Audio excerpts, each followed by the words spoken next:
I'd be lying to you. I would be telling you a bull-faced lie if I didn't need this Diet Coke today. I know, I normally don't buy sodas. I don't. I really don't. I am a coffee drinker. I love coffee. Coffee loves me. You love me when I drink more coffee because I'm a much nicer person. Right? Right? So, I got out of bed. I was ugly tired. I pulled my $10 out of my little envelope that said DoorDash money. And I said to myself, I'm going to go out and try this morning to see if I can make some money. Because even though you may think I'm lazy and I don't have a regular job, I have an hourly job. I just live on a low income. This is not my only form of income. Thank the Lord. Because if it was the only thing I had to make money, which I know some folks that are doing it, they're on the DoorDash low right now, I'd be screwed. Let's just be real. I would be so unbelievably in the hole, it wouldn't even be funny. Because I'm not getting enough hours at my job. I work in the food industry. No one's dining out, so it's slow. So what happens when it's slow? They send you home. Now, I do have a diamond in the rough. I am going to be starting another job in October that I have been waiting for probably my whole life. And I will be starting out as a receptionist, and I'm okay with that. I have to be okay with that. I know nothing. I'm going to be an alien from outer space walking into this job. And that's okay. They're giving me a chance, and I'm very fortunate for that. Extremely fortunate for that. Because I've been waiting all my adult life for this. But I can tell you right now, I can't just quit doing DoorDash. I can't just quit doing Uber Eats. I can't just quit doing Instacart and Spark, which is Walmart delivery, if you don't know, because I got asked before. I'm raggedy tired. I don't want to be in this broke down car. That's another thing. Cars are stupid expensive. Don't buy a car to do gig working. Don't be doing that. I could be doing Uber Lyft right now, but it's no longer the tourist season in my area. So why would I do that to myself, for one? And two, I'm not going to buy a car and have a giant car payment to make good money 4 months out of the year. If I was in a huge city, maybe. Hard maybe.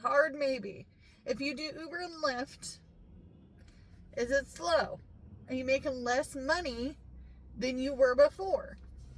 But the thing that really pisses me off is the fact that people are trying to sell their piece of junk cars for like $4,000. I was born in 1989. I don't want to buy your piece of junk that doesn't run. You say it's running, but it's not really running. No, it's not. And I'll get to that in a second. You're selling your piece of junk for ridiculous amounts of money. $4,000, $5,000, $6,000, $7,000, $8,000, $10,000 for a literal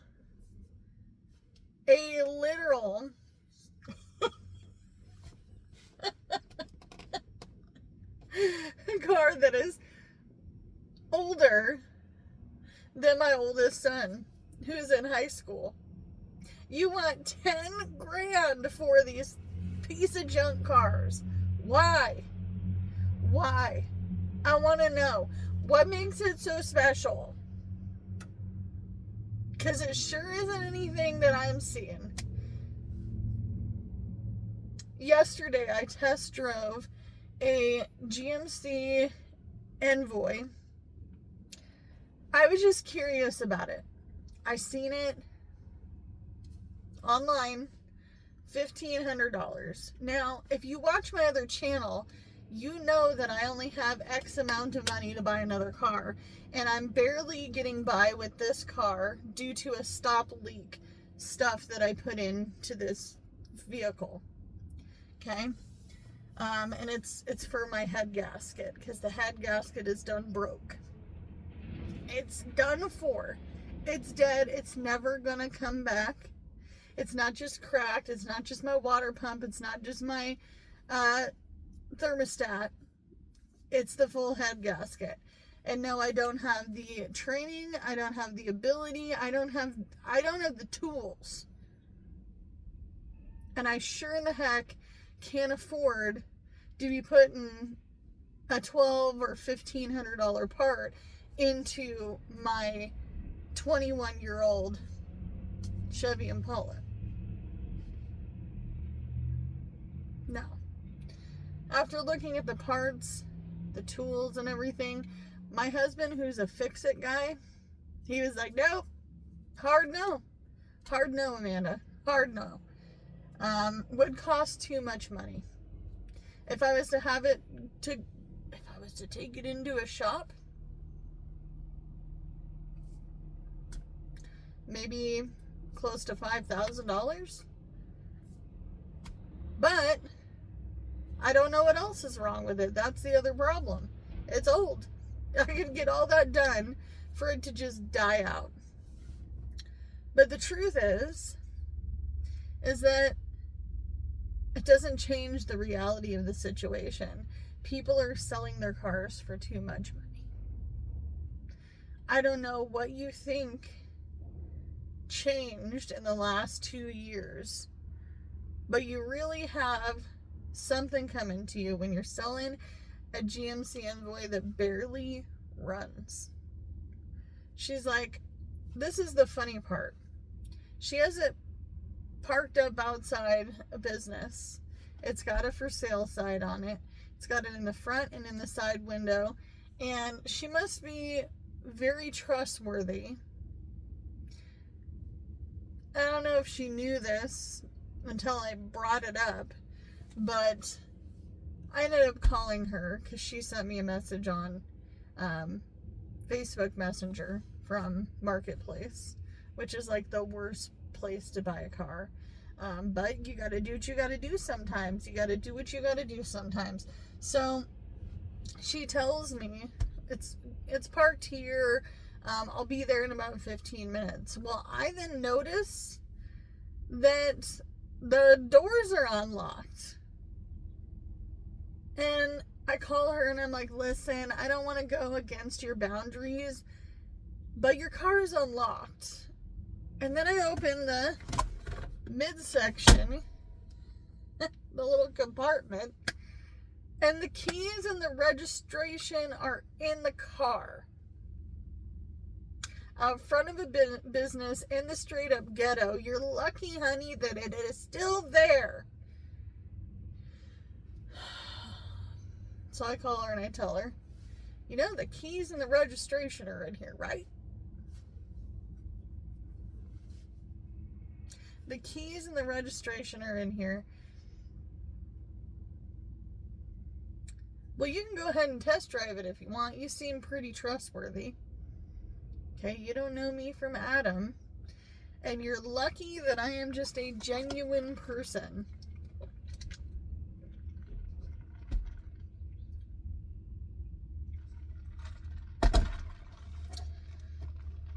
So she wants $1,500 for this car. I turned it on. It sounds a little rough.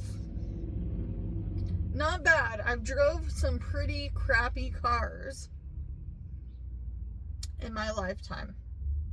I'm talking some straight up beater cars. Like, I had a 1991 Oldsmobile Cutlass Classic. We called it the Beast because it smelled like a dog. It was old. It drove like a tank. And in the wintertime, you didn't need any snow tires driving in the snow and ice and the terrible weather that we get. Nope. Because you can make it down the hill and it'd be like, it would go down slow. Because it was so heavy.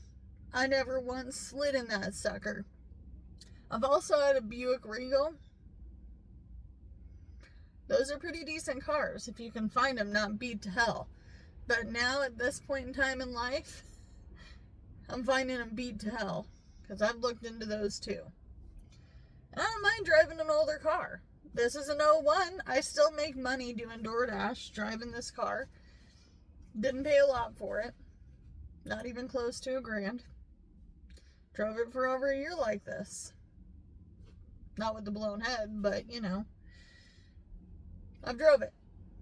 But nonetheless, I started driving down the road with this Envoy, and I'm like, dear Lord, baby Jesus. As I'm driving, the side panel is doing this noise. So I pulled over, I opened the door, and the side panel is about ripping open. And I'm like, girl, first you leave the keys and the title in the compartment in the middle, and then you have a door that's falling off. And I'm like thinking to myself, I just need this ride to end. I just need it to end. I try to get on the highway. It's going like 20 or 30. It won't go past 30. I then call her and I said, you know, hun,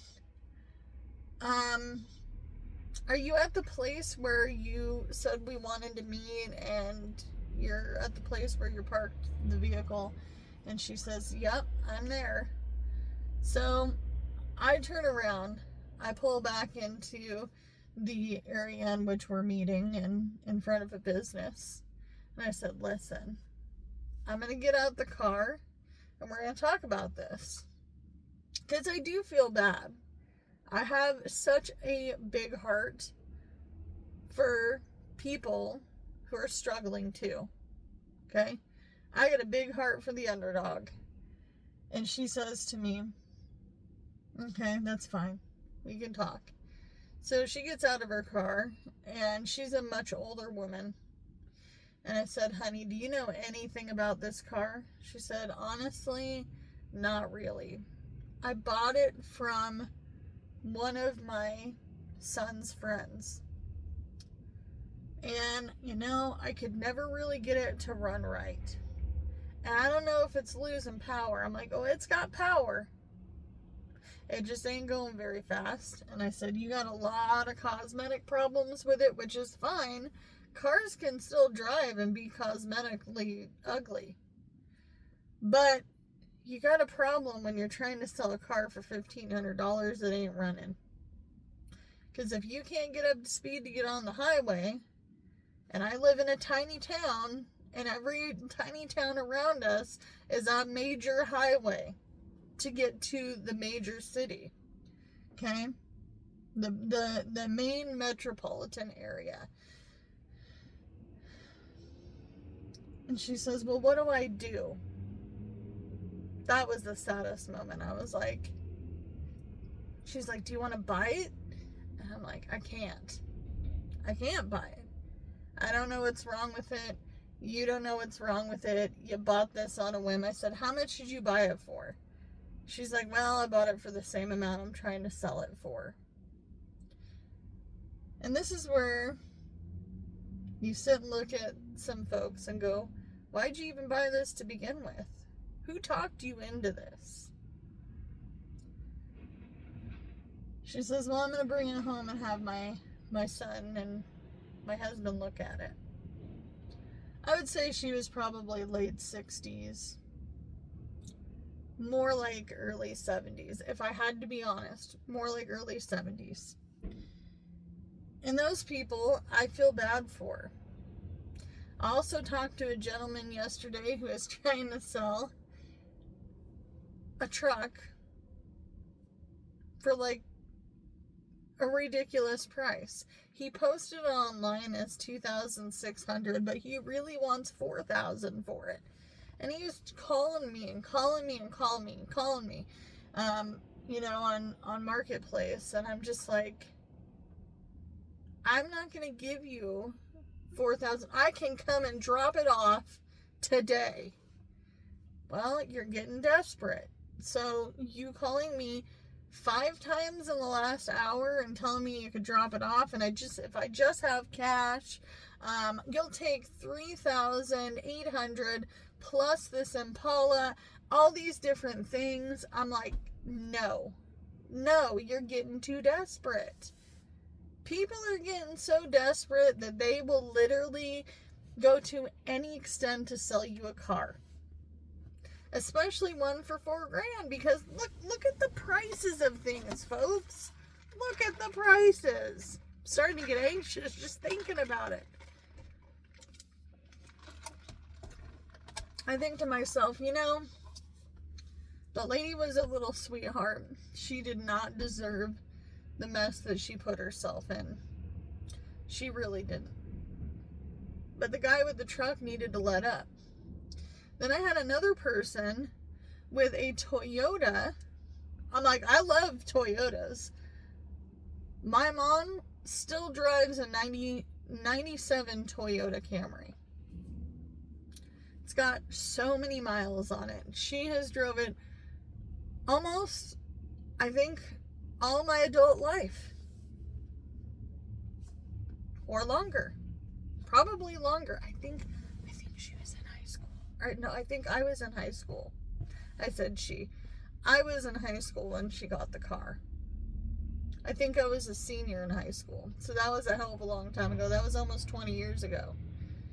So she'd been driving this Toyota forever. And I've had many chances to buy a Toyota in the past.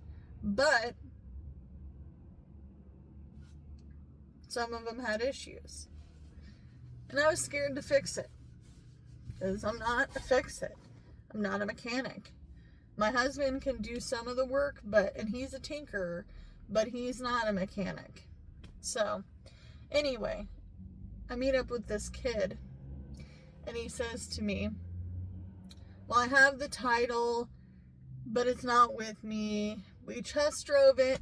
He doesn't say anything about how many miles are on this thing, and I just look over the edge, and I said, excuse me? You know this car has 416,000 miles on it?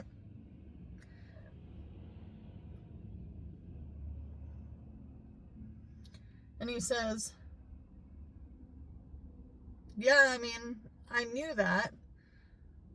We pull into the parking lot where my Impala is overheated and I need to give it 20 minutes before I can. This was before I put the stop leak in it. And I needed to let it sit. So I'm giving this kid a chance. And he tells me, well, I'm 17 and I'm trying to buy a truck. And he's trying to really sell me this Toyota. It's nice looking. It needs probably some work. All cars need work. All of them, especially used ones, okay? And he says, but I don't have the title with me because it's with my mom. Well, I'm not going to buy any cars from teenagers without without the parents' consent, without them selling me the car. I don't buy teenagers' cars. No way. Gotta be at least 18 for me to buy your car, bud. So I told him, I was like, here's the thing, friend. This car has over 400,000 miles on it. I know it's a Toyota and you feel like it's special, but that's a lot of miles. I don't know what's wrong with it. You don't know what's wrong with it. Obviously, someone gave you this car because you're 17, and 17-year-olds don't drive around in decent-looking 2009 Toyota Camrys. And tell me the real story. Well, my mom doesn't want me to sell it because this was originally your mom's car, isn't it? See, this is where you got to start talking to these people. And this is where that older woman probably messed up. She probably got too trustworthy and said, hey, I just want that GMC Envoy because it's cheap. I'll do it. It's cute. It was cute. It was good looking on the outside. Decent upholstery, but everything else was falling apart. Okay? So, I'm leaning on this kid's hood, and I said, listen, bud, I literally can't buy this because it's really not yours. I said, if it's in your mom's name, I'm going to need your mom to go ahead and sell it to me. I didn't want it at this point. Don't get yourself twisted. I didn't actually want it at this point. I'm just trying to tell the kid the honest truth. And he says, okay, that's fair. So, I got some stop leak for this. It's a very temporary fix. Don't think I'm trying to give you good car advice here, because I'm literally just on borrowed time. That's all it is. I've done this before. I've had this happen before. I've done the stop leak. I have been a purchaser of Blue Devil. If you know what that is, you better do your research before you buy used cars, because I'm looking for that too when I look at cars. Does it have Blue Devil in it? Does it have the stop leak? The stop leak looks no different than the Blue Devil. I don't even know if they sell Blue Devil anymore, but I'm empty-handed. I don't have a car. I didn't buy a car. I'm not stupid. I wasn't born yesterday. I know that your piece of junk car that barely runs is not worth $4,000. It's funny because I got home and that kid with the Toyota tried to haggle with me. I'll give it to you for $1,000. You could do a lost title. No, I can't. No, I can't. I need a bill of sale. I need a bill of sale, and you're not giving me one. No. Hard no. Go talk to your mom. Go talk to your mom. It's funny because when he rolled up, he had a beard. So, you think maybe he's like 18, 19, 20.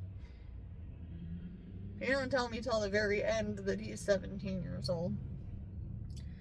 I told my husband about it, and he was just like, no, kid, sorry.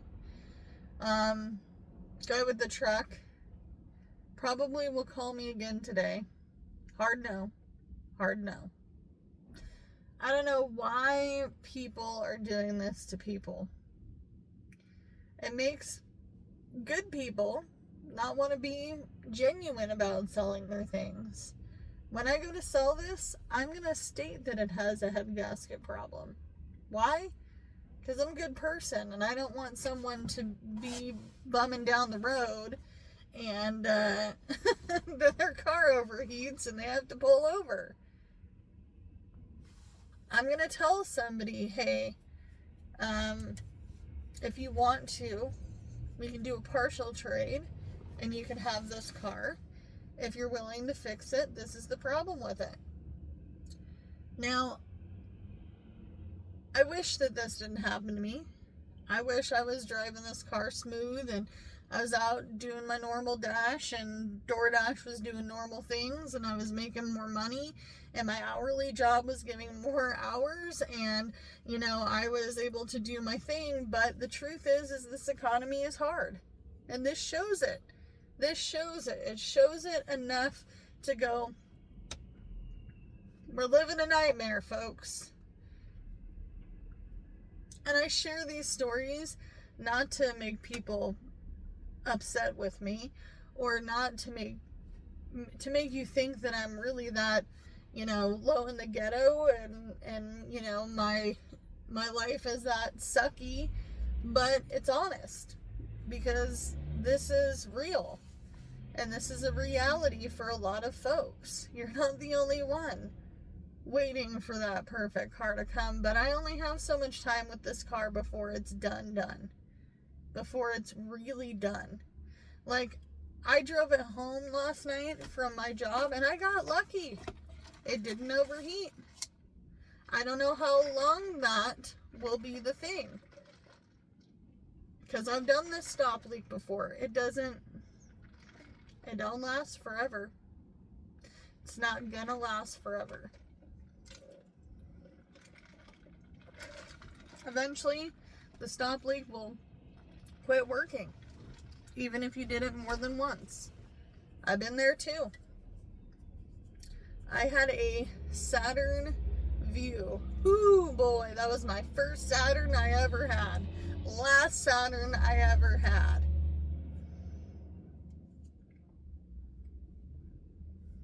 Blown head gasket. I was like, no thanks, I'm good. I won't ever do this again. Buy reputable cars. Buy Hondas, Toyotas.